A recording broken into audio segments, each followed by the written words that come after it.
26 minutes past 6 for a Monday evening. You're with me, Rhiannon Fitzgerald, for Wiltshire Live on BBC Radio Wiltshire. And around this time every evening, we are joined by a Wiltshire Meets guest. It's where we take, I think, more of a deep dive than just scratching the surface with someone as we find out about their lives, if they work or live in Wiltshire or a bit of both. Well, tonight it's the turn of Paul Jones from Calne, who, if you have young children in your life in one way or another, you might know him better as Quizzie the Quiz Master. We'll get to his life as Quizzy shortly, but there's a lot to cover in Paul's life before his days, I would say, as a YouTuber. Actually, Paul, what does it sound like to be called a YouTuber? It's the first time someone's actually called me it, to be honest. Well, I think it's accurate. Yes, I think it is now, yeah. Well, we'll get to that shortly. Paul, you've actually worked in the NHS for many, many years. You started off in an area that I think sounds really interesting, audiology. How did you get into that? I grew up with a grandmother who had hearing loss from a very, very young age, and her husband sadly died very early on, so she almost joined our family as a second mum, really, rather than just a grandmother. So she was around an awful lot, played a big part in our upbringing. So all my life I've been around someone who was hard of hearing, wearing hearing aids. So when I finished A-levels, it was sort of a natural thing to go straight into. I guess, like most of us, we're all sort of inspired by many things in our childhood and things that are around us. You didn't stay in the NHS, though, working as an audiologist, but you did stay in the NHS. No, I did stay in the NHS as an audiologist. So I've been in there for 25 years. Oh, it's still an audiologist Absolutely, now? still there now, yeah. Absolutely, yeah. But not working with adults? No, so it changed then as time went on, yeah. As I enjoyed the adult work, but I found very quickly a passion for working with the children. So it still stayed as audiology, it just changed into the younger ones. What sparked that, going in that direction to work with children instead of adults? I think originally, before I took into the sort of audiology world, a teacher was the kind of job that I was looking at becoming. The grades didn't quite go as planned during my A-levels. And then with the grandmother and the history of the deafness, the audiology job came up. So I went for that. But all along in the background, I've always sort of wanted to be a teacher.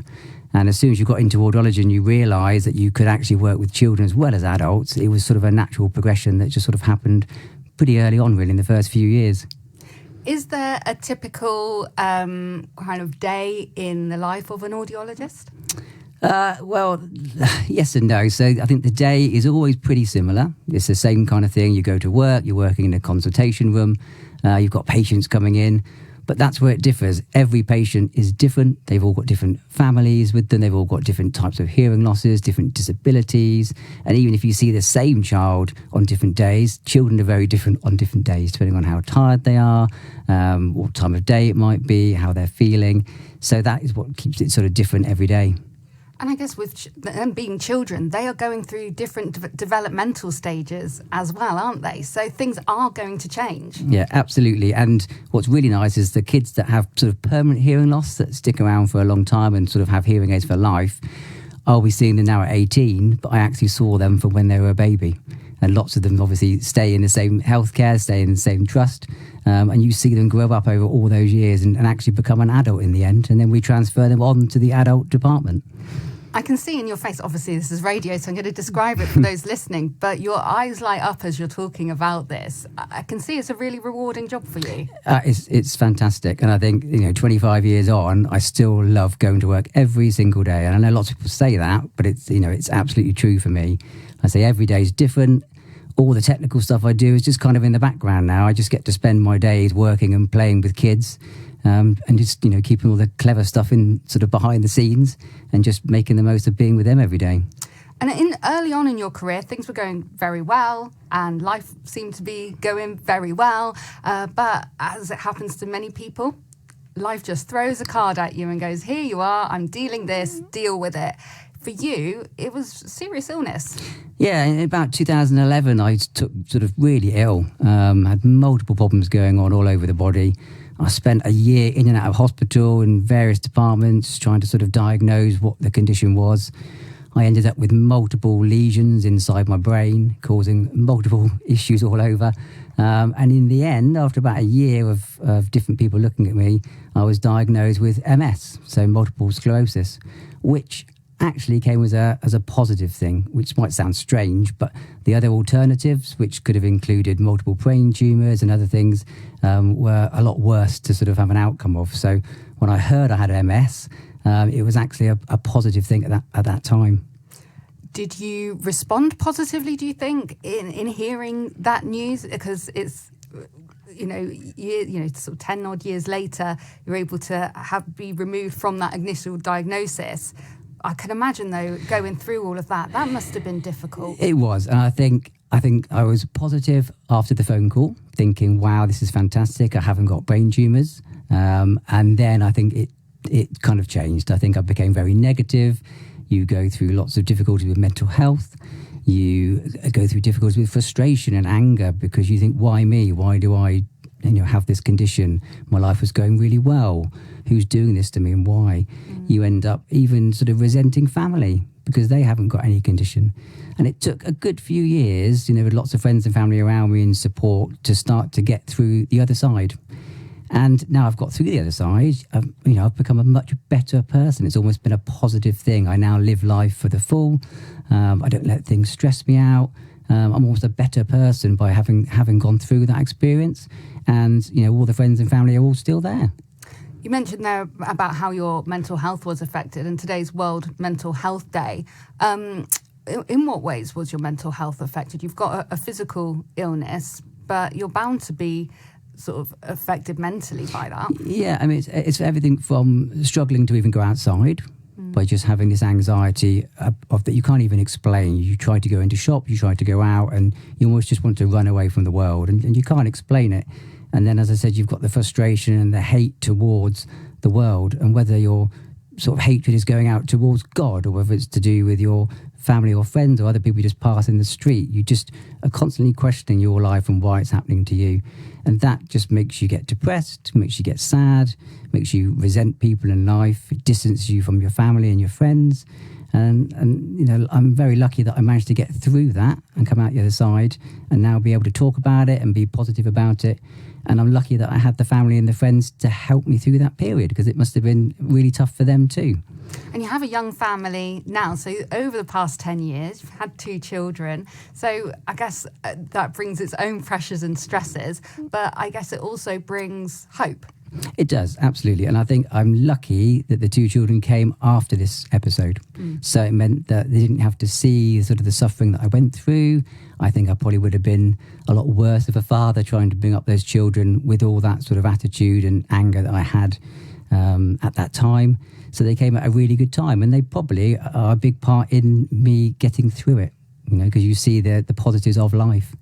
Well, there's another obstacle, shall we say, that you've had to get through, that we've all had to get through and are continuing to go through. Yeah, that C word, COVID. We will get to that with Paul in a minute, because the pandemic definitely made another change to his life. Find out what that was after Cian Ducrot and Ella Henderson on BBC Radio Wiltshire. Isn't that beautiful? Cian and Ella on BBC Radio Wiltshire. Music still to come before the news at 7 from Sam Smith and Kim Petras. Yep, that is the current UK number 1. And we got a bit of Beverly Knight for you as well. But let's come back to tonight's Wiltshire Meets guest, Paul Jones from Calne, who has worked for more than 25 years in audiology in the NHS. But things kind of took a bit of a turn in some ways. I mean, he's still doing that work, but he's added another string to his bow, shall we say. So, Paul, COVID came along, lockdowns happened. Tell us, what happened to you? Well, for me, the lockdowns lasted a bit longer than for others. So because of a medication that I take for the MS, it meant that it reduced my immune system.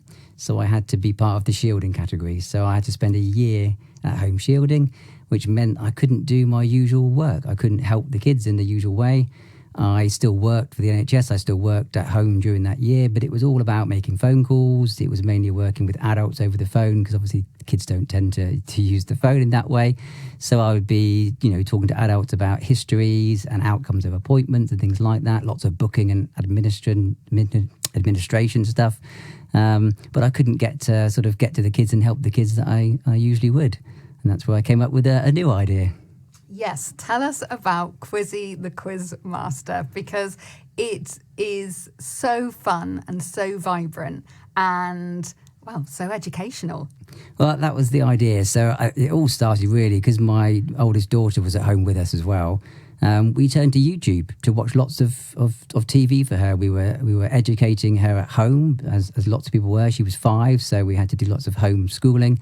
And we turned to YouTube for enjoyment in between the sort of the lessons that we were planning, because there's not much children's TV on sort of normal terrestrial TV. So we turned to YouTube, and we found that you could actually let them watch fun stuff, but also find educational shows too.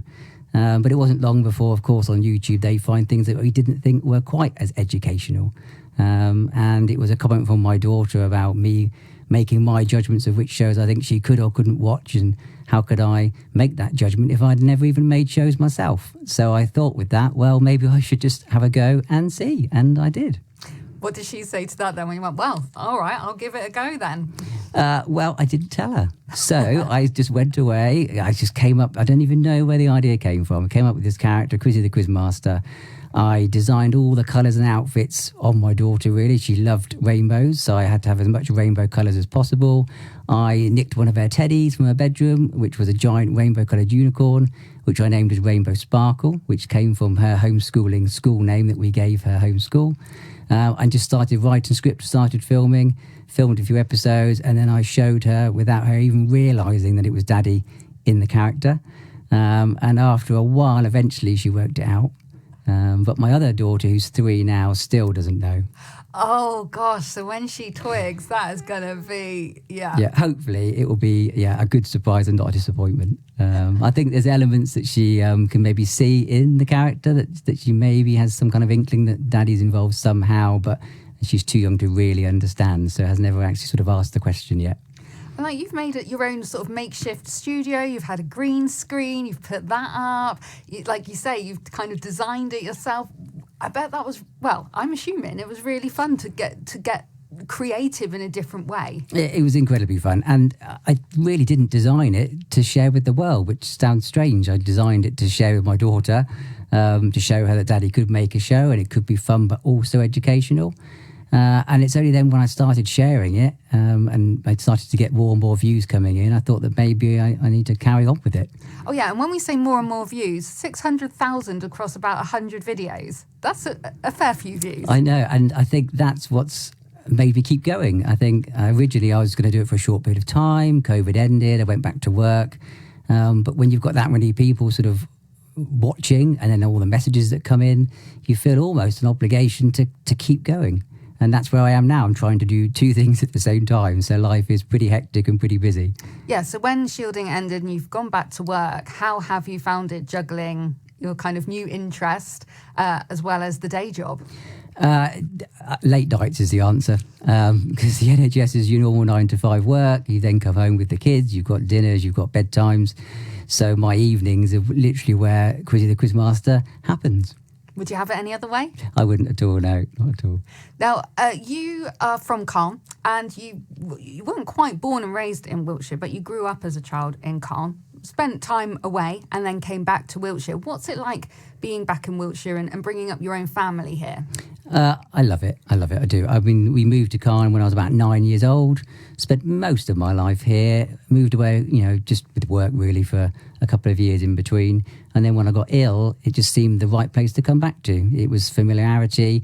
It's where lots of longer term friends were and family were. And to raise my kids in an area where I grew up with similar teachers that are still there, family and friends that are around, it just made sort of perfect sense. I ask all of my Wiltshire Meets guests this. What holds for you for the rest of the year? Well, lots and lots of hard work at the NHS still. We have lots of waiting lists to sort of crack on with. We're still playing catch up from the COVID times. And lots of hard work with Quizzie the Quiz Master. Lots of filming, lots of writing of scripts, and try and get it out there as much as I can over the next year. Will there be a Halloween special or a Christmas special? There is a Halloween special that I have just finished writing. I'll be filming it at the end of this week, and then it will be out the following week. Oh, how exciting. And if those are listening and they've got children in their lives in some sort of way, how can they watch Quizzie the Quiz Master? So Quizzy's all over sort of Instagram and Facebook. They're sort of more for adults to follow. If you go to YouTube and search for Quizzie the Quiz Master, or just Google Quizzie the Quiz Master, you'll see hundreds of sort of posts and videos that will come up.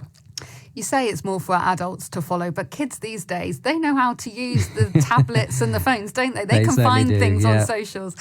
Paul Jones from Calne, thank you ever so much for coming in this evening and being our Wiltshire Meets guest. And we'll have another Wiltshire Meets guest the same time tomorrow on BBC Radio Wiltshire.